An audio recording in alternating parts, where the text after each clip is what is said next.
a young perspective on hot-button issues around the world. This is The Hub. Starting October the 1st, China will implement its revised regulations on the entry and exit of foreigners and expats. Among the highlights is a newly introduced K visa designed specifically for young tech talents from around the world. This policy has drawn wide attention in the international community. In this new context, China's more open and inclusive approach is an invitation to global young scientists and innovators, and a new step forward in the country's opening up.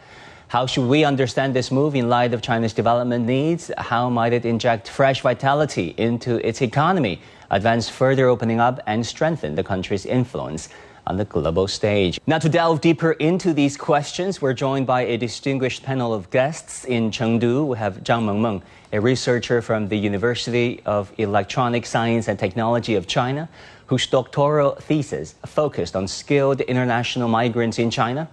In Sochi, Russia, we have Zhang Gong, professor of economics at the University of International Business and Economics. And in Los Angeles, we have William Li, chief economist at the Milken Institute.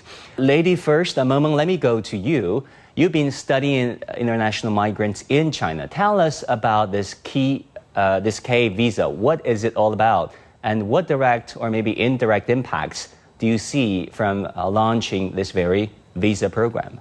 Thanks for having me here. I was very excited to hear about the introduction of the K visa. From a migration perspective, it is a smart move and bold innovation to China's immigration regime. It is precisely targeted at young tech talent with great flexibility. Importantly, it doesn't require employer sponsorship or invite from China. It also promises more generous terms for entry, duration of stay, and a wide range of activities. So this makes China more attractive at a time when other countries are tightening their work visas. Beyond the visa category, the K visa signals that China is becoming more open and positioning itself as an active player in the global race for talent. So in the long run, it may shift the global talent flow between the global north and the south. Thanks. Right. Basically, it is saying that expats, international talents in technology and science, you're more than welcome to not just transit in China, stay in China, but live and work in China, right?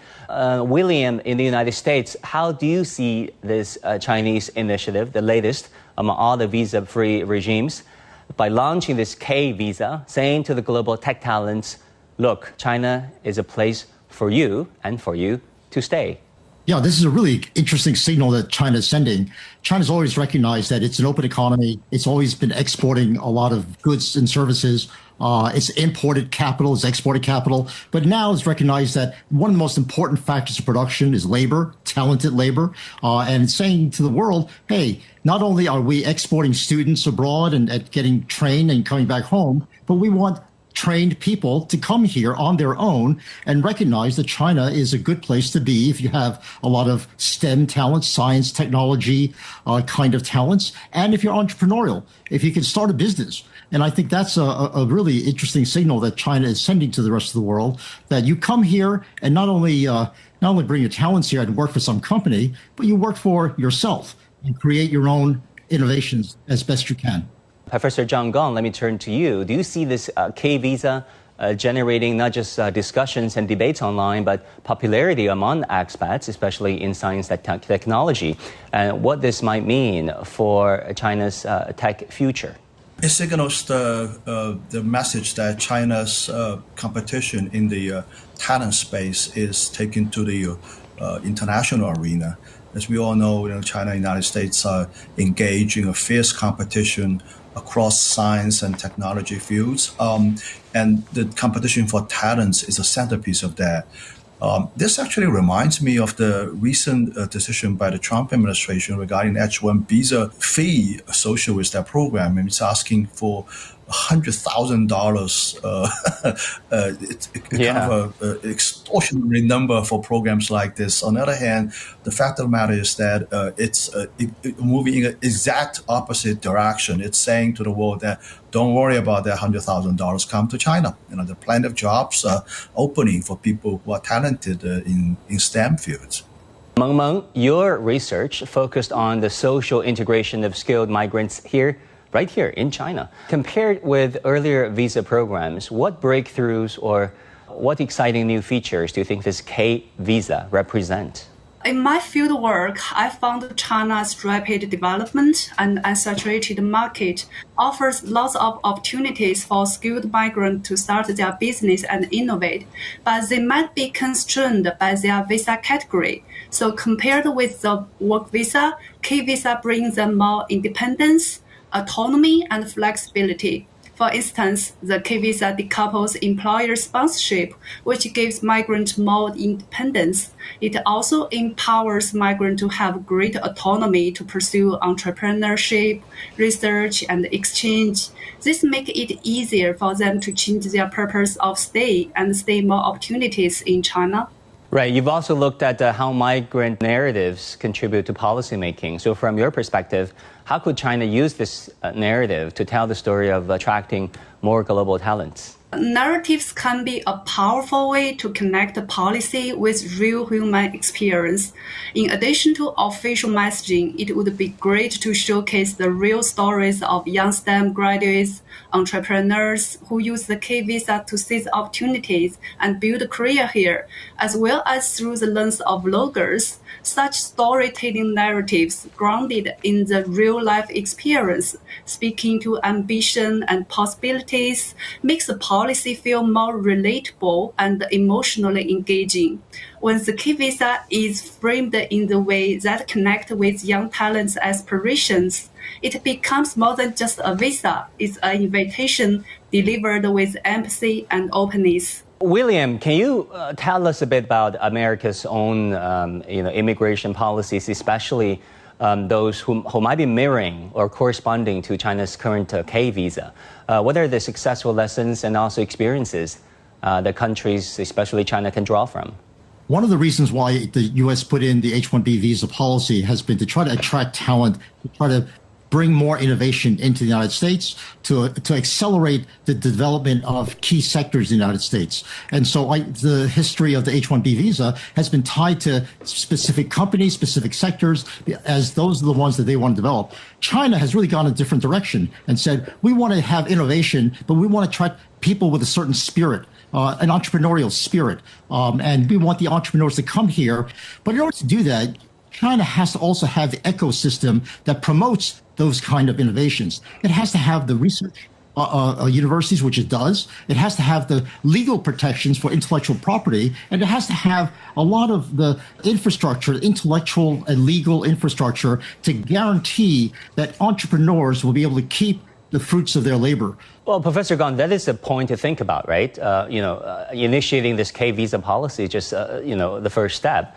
And then there's got to be institutions in place to make sure that those expats who come to China stay in China and keep innovating, producing for the greater good of the Chinese economy and the global economy.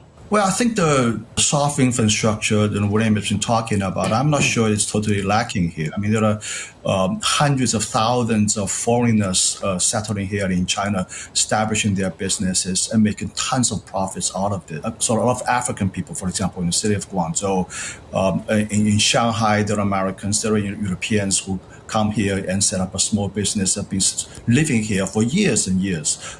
I think what's special about this K visa program is that it's attracting, talent-oriented people in science and technology, attracting people coming here to either looking for jobs in high-tech companies, as well as maybe starting up small businesses of the science and technology nature.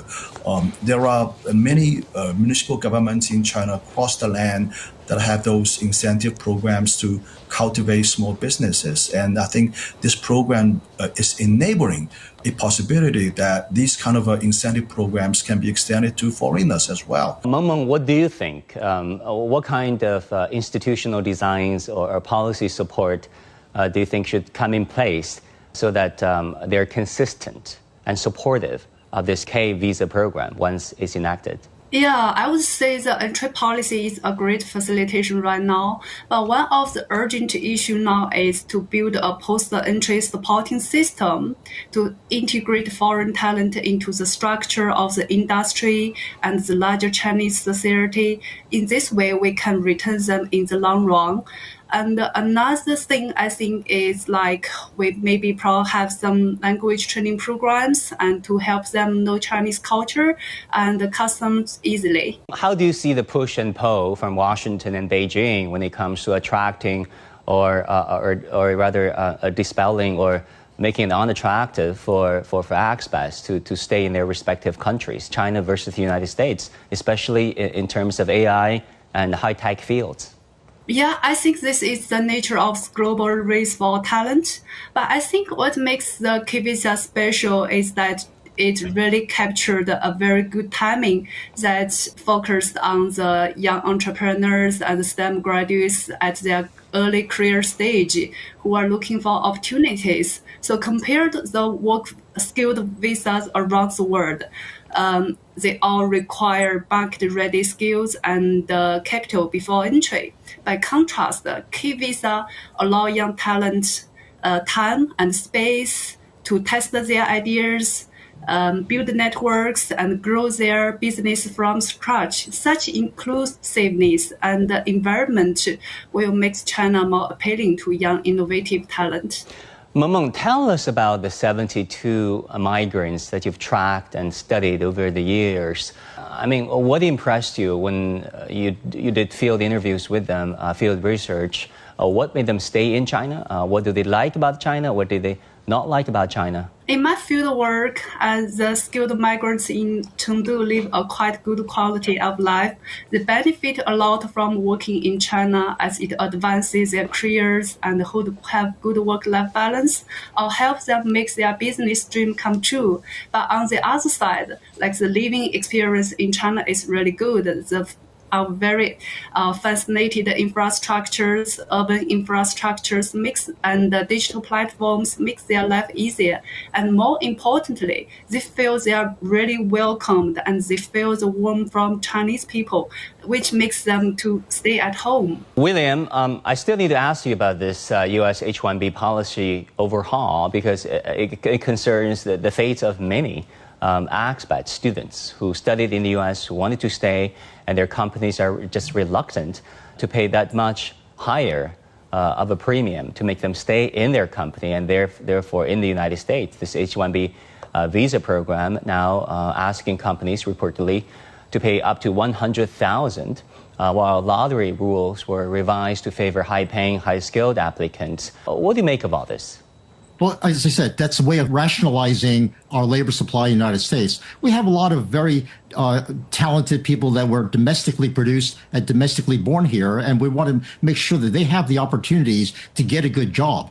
So the H-1B visa is designed to draw in the very high value, high talented people. And so it's a way of stratifying the labor force in a way to allow more opportunities for our own domestic residents, which, you know, it makes sense, just as China is trying to make as well as it can the opportunities for its own students as well.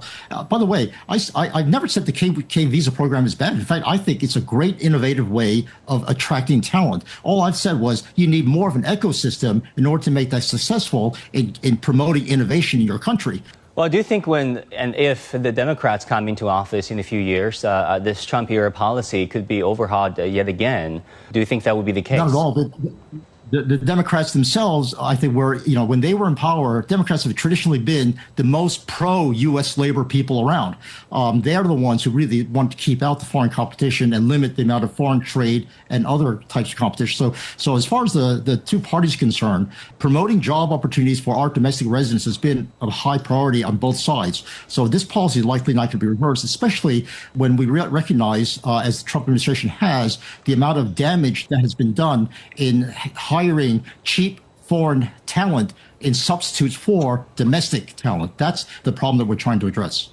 William, I really don't know which party is the pro-free trade party right now in the United States. I used to know, but now I don't. Professor John. Well, I mean, look at the history of H-1B program. I think overall, there's a resounding success story.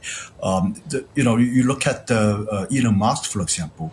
If without that program, there would be no Elon Musk in the United States. There wouldn't be no Tesla in the United States. There would be no X Space in the United States. So I think, if you look at the kind of jobs being brought through this program, they have contributed immensely to the competitiveness and innovativeness of the high-tech companies in the United States. In terms of, labor substitution by these foreign students and foreign scientists, engineers, I think there got to be an assumption that there is indeed a supply of these kind of people domestically in the United States. I don't see it at this point. You go to the top universities in the United States in science and technology programs, in physics department, in math department, in electric engineering programs. I mean, you look at how many people are, in domestic Americans in these programs at top universities, and I would imagine definitely less than a half, even less than a third.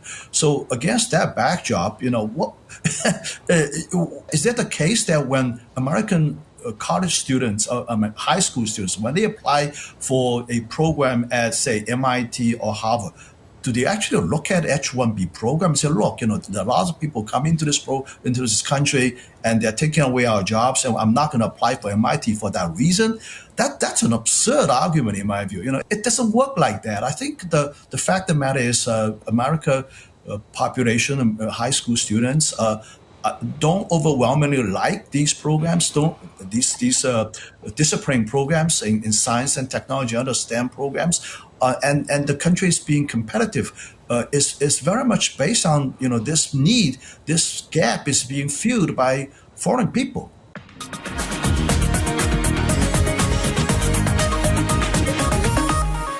Starting June the 1st, 2025, China will implement a visa-free policy for citizens from Brazil, Argentina, Chile, Peru, and Uruguay.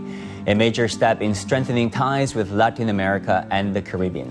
With China already the top trading partner for countries such as Brazil, Peru, and Chile, the visa-free policy is expected to bring even closer business and cultural links.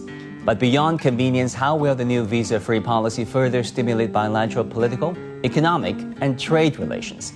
And how are young people, travelers, scholars, and businesses likely to benefit from all these policies? How does China's continued opening up help strengthen its soft power and give the world a more authentic understanding of the country? To answer all these questions, I'm joined in Shanghai by Jiang Shixue, Director of the Center for Latin American Studies at Shanghai University. We also have Daniel Morales, Associate Professor at School of International Studies at Sun Yat-sen University. Gentlemen, welcome to this program. Professor Jiang, let me ask you first. This policy is unprecedented. It's the first of its kind for China to unilaterally waive a visa requirement for as many of half a dozen Latin American countries. What do you make of the impact of all these gestures and the visa-free policies? That would be great news for the bilateral relationship. When China applies this policy to these countries in Latin America, that means that will promote better exchanges, people-to-people exchanges between our two sides. I still remember that quite a few years ago, I wanted to go to one of our neighboring country, but my visa was denied because at that time the bilateral relationship between China and that neighboring country was not so good. So you can see that the visa plays a very important role in promoting a mutual understanding as well as political and economic cooperation. Great. Daniel, let me turn to you. You're from Latin America. What do you think of all these visa-free policies? How do you think they will be received by Latin Americans, particularly citizens from those 5 countries? I think it's an excellent and really good news for some South American countries. Well, in this case, we have to mention that its policy is for Mercosur countries, obviously, except Paraguay, because we have no relations with China. Then we can see here something common, that is Mercosur countries cooperating and now in a more in a closer people-to-people relation with China. Latin America shares the longest distance with China, right? If you take a flight, there's no such thing as a direct flight. You have to transfer or transit through Spain, Europe, or North America. It would take up to 30 hours, the length of the travel. I mean, to what extent can the visa-free policy work in reality for Latin Americans?